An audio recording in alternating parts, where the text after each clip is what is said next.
था, लेकिन इसकी एक आदत थी, जहां कहीं भी इसको भगवान का सत्संग मिल जाए वहीं रम जाता, फिर सब कुछ भूल जाता। पत्नी कहे जाओ बाजार से अमुक वस्तु को लेकर के आओ, अगर कहीं इसने देख लिया संत महात्मा कीर्तन कर रहे हैं तो वहीं रम जाएगा, फिर इसको भी पता नहीं रहता कि कहां जाना है, कहां से आए हुए हैं। राजा के यहां कार्य करता था, राजा को मालिश करने जाता था। एक दिन राजद्वारे में जा रहा था, रास्ते में कहीं सत्संग हो रहा था और जाकर के सत्संग सुनने बैठ गया, भूल गया कि राजा के यहाँ जाना है।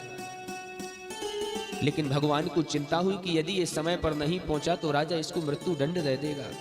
तो भगवान स्वयं सैनी नाई का रूप बना करके और राजा के पास पहुंच जाते हैं। जो सैनी नाई काम करता था वो भगवान करने लगे।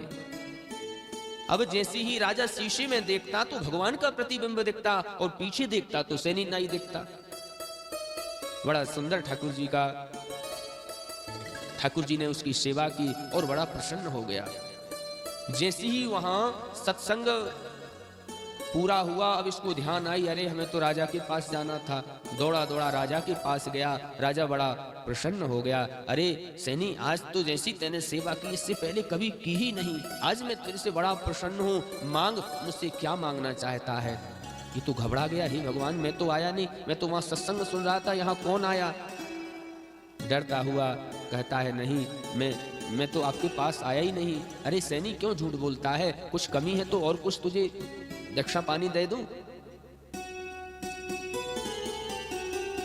ये सब राज मंत्री संतरी लोग हैं, इनसे पूछो, मैं यदि झूठ बोलता हूं तो जरा इनसे पूछ लो। अब मंत्री के पास जाता, सैनी संतरी के पास जाता, क्या राजा जी सच कह रहे हैं? हाँ भाई, अभी तो तू आया था कुछ समय पहले।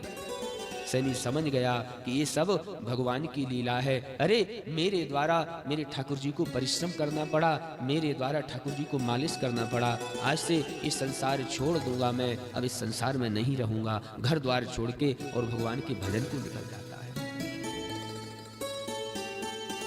भक्ति सुतौते तरुणों गृहीत्वा।